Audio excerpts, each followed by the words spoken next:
The next morning, Mr. Fitzgibbon started the larger of his two tractors, the huge one he kept in the barn, the one that pulled the combine in the autumn harvest. With help from Paul and Billy, he bolted the big bulldozer blade to the front of it, rumbled it through the barnyard gate, and stopped it near the rosebush. "We'll wait till they come," he said, turning off the engine. Mrs. Frisby could not bear to watch, and yet, even more, she could not bear not to watch. She knew there was nothing to be gained by it, nothing she could do. Yet how could she stay at home when the 10 rats, including Justin and Brutus, were waiting bravely underground? She could not. She thought at first of her watch hole in the corner post, then she decided against it. Nearer to the rosebush, on the edge of the woods, stood a hickory tree, its scaly bark like a ladder inviting her to climb. 10 feet up on this tree, a large branch jutted straight out. On this branch, up close to the trunk, she had a vantage point from which, herself unseen, she could look down on the rosebush and also see into the woods to a blackberry bramble, where, though she had never been in it, she was sure the rat's rear exit must be hidden. She settled down to wait. It was a chilly morning, with a damp breeze and a grey mist that blew in patches.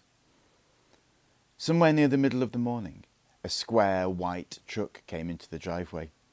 It went first to the house. A man in a white coverall uniform climbed out and knocked on the Fitzgibbons' door. It was too far away for Mr. Frisby to hear the knock, or to hear what the man said, when Mrs. Fitzgibbon came out on the porch. But 10 seconds later, Billy ran from the house to the barn where Mr. Fitzgibbon was working. The man returned to the truck and waited, standing outside the open cab door. Through the windscreen, she could see that 2 more men sat in the front seat, and that one of them wore horn-rimmed glasses. Now Mr. Fitzgibbon approached the truck, Billy dancing beside him, apparently in some excitement. There was a conference, none of which Mrs. Frisby could hear, accompanied by gestures towards the rosebush and the waiting bulldozer. The man in white climbed back into the driver's seat and drove the truck across the grass. He backed it up beside the bulldozer, stopping perhaps 10 feet from the bush. Mrs. Frisby stared at it. If there was anything printed on it, it must be on the other side, away from her. Then the 3 men climbed out, and she could hear what they said. "It's big, all right," said one of the men. "And look at those thorns. It's hard to see how even a rat could get in there." The man in the horn rims walked around the edge of the bush, examining it closely. He bent over. "Look at this," he said. "There's an entrance hole, very neatly hidden, and look behind it, a path leading in." He turned to Mr. Fitzgibbon, who had walked up with Billy. "You were right. You'll need to bulldoze it. It would take us all day to hack our way in there. But cut it off just at the surface if you can. If you dig too deep and open the hole, they'll get away." He added, "You'd better tell the boy to get back. We'll be using cyanide, and it's dangerous." Billy, after some argument, was dispatched to the back porch where Mr. Fitzgibbon was also watching. One of the men had walked around to the far side of the bush, the side near Mrs. Frisby's tree. "Doc," he called, "there's another entrance in the bush, and there's a hole just inside it." Doc was the man in the horn rims. He was a doctor, Mrs. Frisby thought. Doctor somebody. He was in charge. "Can you get at it?" he asked. "Not very well. Too many thorns." The man, who was a doctor, walked around and looked at it. "No," he said. "Anyway, that would be the escape hatch. We'll find the main hole near the middle of the bush." He turned to Mr. Fitzgibbon, who had mounted the tractor. "OK," said the doctor. "Can you push it that way, away from the shed?" Mr. Fitzgibbon nodded, and the motor started with a roar. He pulled the lever and flexed the heavy steel blade up and down, bringing the bottom edge to rest just even with the ground. The blade was a full 8 feet across. He pulled another lever. The wheels, with tyres as tall as windows, dug in, and the blade scraped forwards. The bush fought back, then yielded angrily, snapping and crackling before the inexorable thrust of steel. A single sweep, and a third of it lay, a writhing heap of thorns in a pile 20 feet away. The ground trembled under the wheels, and Mrs. Frisby thought of the 10 rats huddled below. Supposing the weight collapsed to the earth, caved in the storage room and trapped them. Another sweep, and a third. Only a thorny stubble now stood where the bush had been. On the porch, Mrs. Fitzgibbon covered her eyes with her hands, and Billy cheered in excitement. Plainly exposed were 2 holes, simple round rat holes. There was no trace of the small mound, nor the elegantly arched entrance. Arthur had done his work thoroughly. Mrs. Frisby wondered for a moment at the second hole. Then she remembered him saying, "We'll give them another rear exit to block." Of course, they'd dug another hole. Most likely, she thought, just a dummy leading nowhere. The men in the white suits went into action. The back doors of the truck were opened and a long, flexible pipe unrolled. It looked like a fire hose, except at the end, instead of a nozzle, there was a round plunger, like a big rubber ball cut in half. One of the men donned a mask with a glass visor and a tube that ran to a pack on his back, a gas mask. The masked man pulled the hose over to the centre rat hole and pressed the plunger over it, covering it completely. From the back of the truck, the other 2 took a large box made of wood and wire, almost a yard wide, and placed it over the second hole. It was a cage, but half its bottom was a trapdoor, neatly mounted on hinges. This they raised, placing the open part directly over the opening in the earth. Then they backed away, one of them holding a tripcord which would close the trapdoor after the rats were inside. "All set?" the doctor called to the man in the mask. The mask nodded. "Keep back now," said the doctor to Mr. Fitzgibbon, who had left his tractor to watch. He walked to the truck and reached inside and turned the switch. Mrs. Frisby heard the soft throb of a pump. Now. She turned and watched the blackberry bramble in the woods. Would they hear the pump? Where were they? Oh, let them come out. Almost a minute passed. The men in white watched the trap.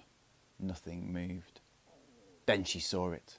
Behind the bramble, half hidden by a swirl of mist, a grey-brown shape, a rat, shaking earth from its ears. Another one, then 3 more.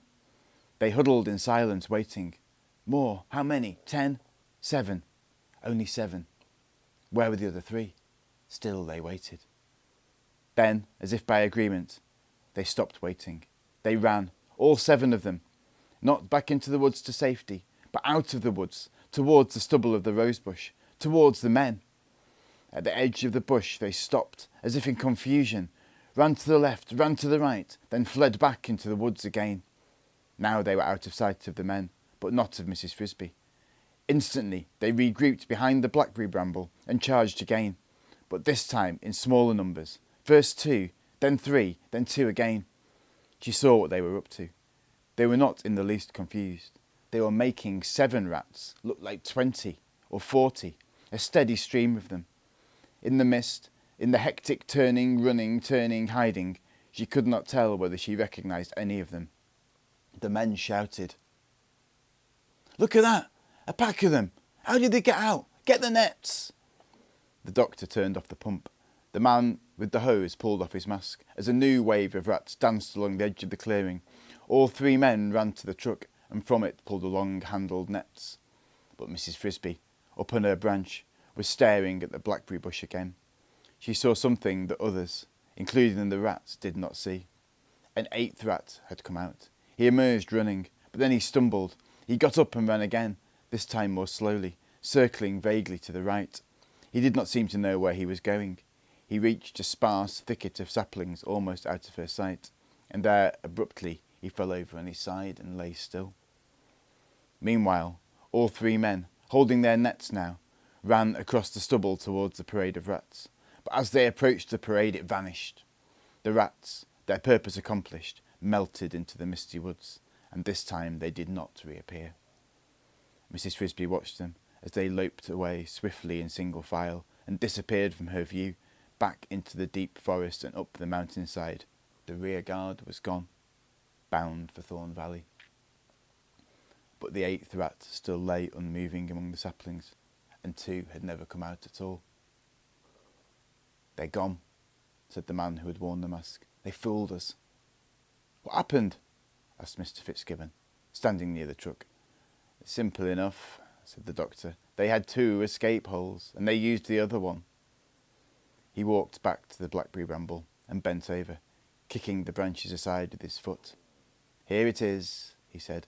Quite a long tunnel, one of the longest I've seen. To the other 2 men, he said, get the pick and shovels. For half an hour they dug, laying open a narrow trench along the tunnel.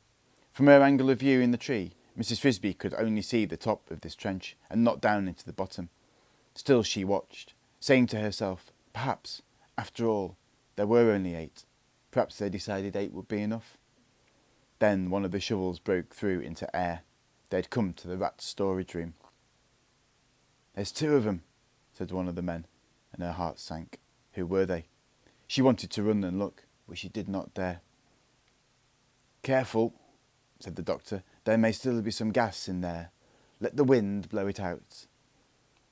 Phew, said one of the men. That's not gas, that's garbage. Open it up a little more, said the doctor. One of the men wielded his shovel for another minute, and then the doctor peered in. Garbage, he said. Last night's dinner. Garbage and 2 dead rats. Mrs. Frisby thought, he sounds disappointed. Only 2? Said Mr. Fitzgibbon. Yes, it's easy to see what happened. In a hole this size there would have been a couple of dozen at least, but these 2 must have been up at the front, near the tunnel. They got a whiff of the gas and it killed them, but before they died they must have warned the others, so the rest ran out. Warned them? Said Mr. Fitzgibbon. Could they do that? Yes, said the doctor. They're intelligent animals. Some can do a great deal more than that. But he did not elaborate. Instead, he turned to one of the men. We might as well take these 2 back with us. From the truck, the man produced a white paper sack and a pair of plastic gloves. He pulled the gloves on, reached into the hole and placed the 2 dead rats into the sack. He did this with his back to Mrs. Frisby, so that she never even got a glimpse of them. All right, said the doctor. Let's close it up. They shovelled the earth back into the trench and returned to the truck. You'll let me know if they have rabies, said Mr. Fitzgibbon. Rabies? Said the doctor. Yes, of course, but I doubt it. They look perfectly healthy. Perfectly healthy, thought Mrs. Frisby sadly, except for being dead. She looked into the woods, over towards the saplings where the other rat lay. Was he, too, now dead? To her surprise, she saw that he was moving. Or was he? In the mist it was hard to tell, but something had moved. After the truck had left, Mr. Fitzgibbon stood looking at the ruin of the rosebush.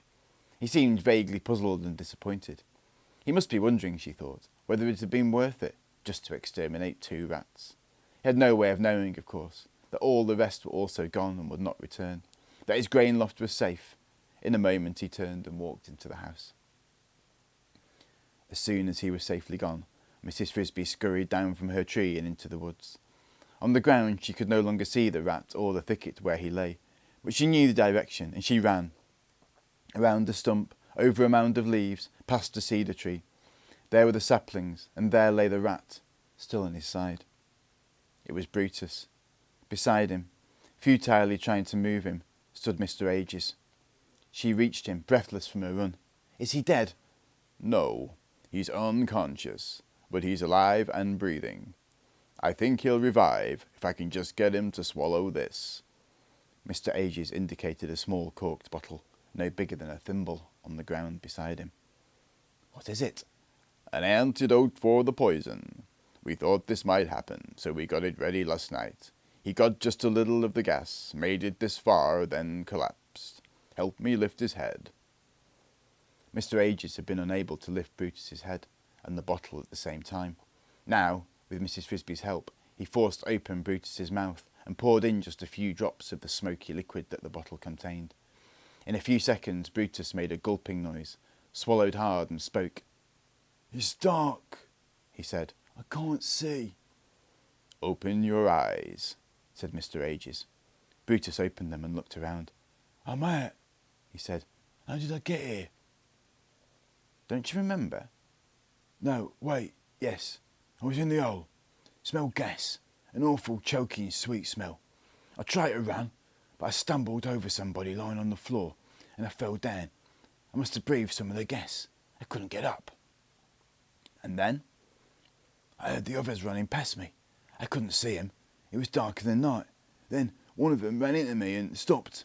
He pulled me up and I tried to run again, but I was too dizzy. I kept falling. The other one helped me up again and I went a few steps more.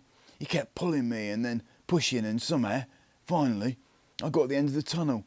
I saw daylight and the air smelled better, but there was nobody else there. Thought the others must have left, so I ran a little further and that's all I remember. Mrs. Frisby said, What about the one who helped you? I don't know who it was. I couldn't see and he didn't speak at all. Suppose he was trying to hold his breath. When we got near the end, I could see daylight. He gave me one last shove towards it and he turned back. He went back. Yeah, you see, there was still one rat back in there, the one I stumbled over. I think he went back to help that one.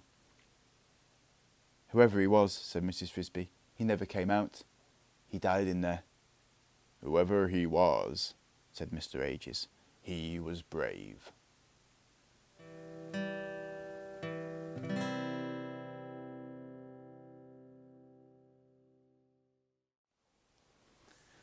A few days later, early in the morning, the plough came through the garden. Mrs. Frisby heard the chug of the tractor and the soft scrape of the steel against the earth. She watched from just inside her front door, fearful at first, but then with growing confidence. The owl and the rats had calculated wisely, and the nearest furrow was more than 2 feet from her house. Behind the plough, in the moist and shining soil, the rudely upturned red-brown earthworms wriggled in a frenzy to rebury themselves. Hopping along each furrow, a flock of spring robins tried to catch them before they slid from sight. And when the ploughing was done, and the worms had all disappeared, either eaten or safely underground, Mr. Fitzgibbon came back with the harrow, breaking down the furrows, and turned them up all again. It was a good day for the robins. After the harrow, for the next 2 days, came the Fitzgibbons themselves, all 4 of them with hoes and bags of seeds, planting lettuce, beans, spinach, potatoes, corn and asparagus. Mrs. Frisby and her family kept out of sight. Thoughtfully, Brutus and Arthur had dug their doorway behind a tuft of grass, so that not even Billy noticed it. Brutus and Arthur. Mrs. Frisby did not suppose she would ever see either of them again, nor Nicodemus, nor any of the others. Brutus, after swallowing Mr. Age's medicine and resting for half an hour, had gone on his way into the forest to join the colony in Thorn Valley. There was no talk of their coming back, unless their attempt to grow their own food should fail, and she did not believe that would happen. They were too smart, and even if they did fail, they would probably not come back to Mr. Fitzgibbon's farm. She thought that it would be pleasant to visit them and see their new home, their small lake and their crops growing, but she had no idea where the valley was, and it would be, in any case, too long a journey for her and her children. So she could only wonder about them. Where were they at that moment? Like the Fitzgibbons, planting seeds with their own plough. Some, like Isabella's mother, might grumble about the hardness of the new life they had chosen. Yet the story of what had happened to Jenner and his friends, if it was Jenner and his friends, to say nothing of the destruction of their own home, would surely help convince them that Nicodemus's ideas were right. The Fitzgibbons finished their planting, and for a week or 2 all was quiet. But it would not stay that way. The crops would appear. The asparagus was ready to sprout, and for the rest of spring and summer the garden would be too busy a place for mice to live comfortably. So, on a day in May as warm as summer, early in the morning, Mrs. Frisby and her children laid a patchwork of sticks, grass and leaves over the entrance to their cement block house, and then carefully scraped earth over it, so that it would not show. With luck, they would not have to dig a new one in the autumn. They walked to their summer house, taking half a day to do it, strolling slowly and enjoying the fine weather, stopping on the way to eat some new spring leaves of field cress, some young greens and a crisp, spicy mushroom that had sprouted by the edge of the woods. For their main course, a little farther on, there was a whole field of winter wheat, its kernels newly ripe and soft. As they approached the brook, towards the big tree in the hollow of whose roots they would make their summer home, the children ran ahead, shouting and laughing. Timothy ran with them, and Mrs. Frisby was glad to see that he showed no trace of his sickness. It was an exciting time for them.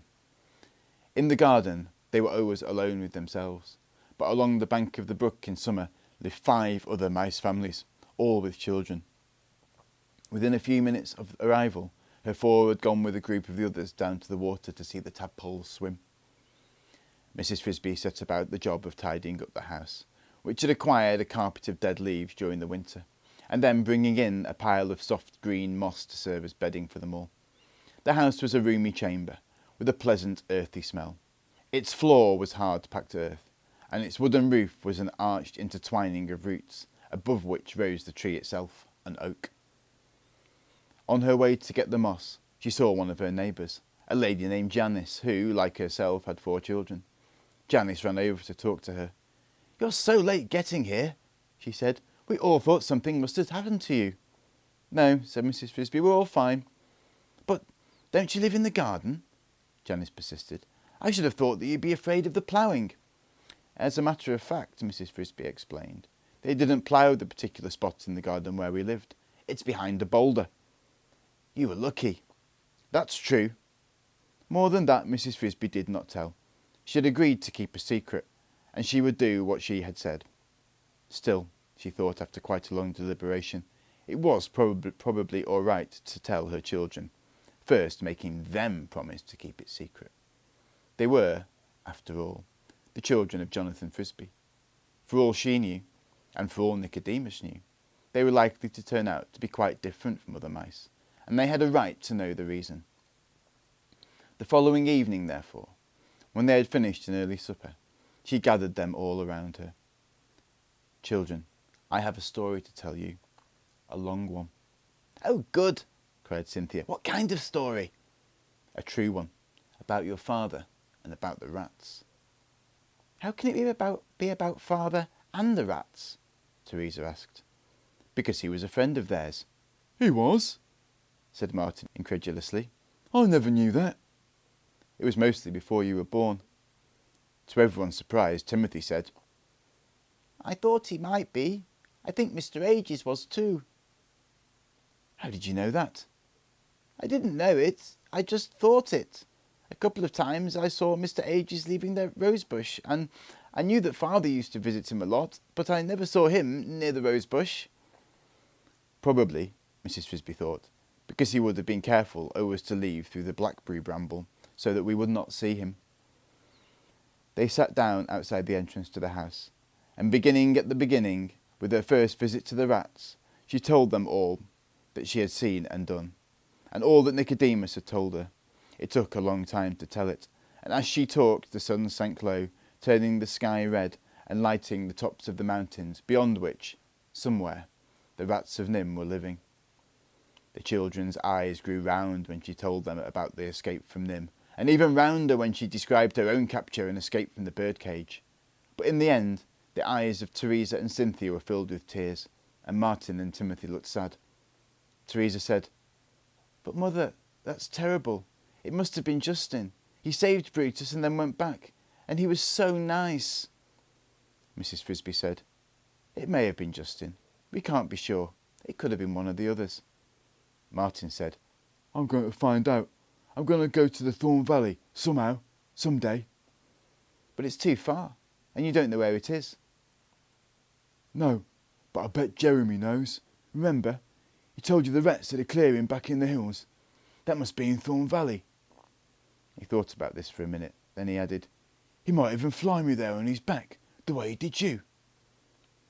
"But we don't know where Jeremy is either. We don't see the crows down here," Mrs. Frisby reminded him. "No, but in the autumn, when we go back to the garden, I could find him then. If I got something shiny and put it out in the sun, he'd come and get it." Martin was growing excited at his idea. "Oh, mother, may I?" "I don't know. I doubt that the rats will want visitors from the outside." "They wouldn't mind. After all, you helped them, and so did father. I wouldn't do any harm." "It's not something that we have to decide tonight," said Mrs. Frisby. "I'll think about it. And now it's late. It's time for bed." The sun had set. They went into the house and lay down on the soft moss Mrs. Frisby had placed on the floor of their room under the roots.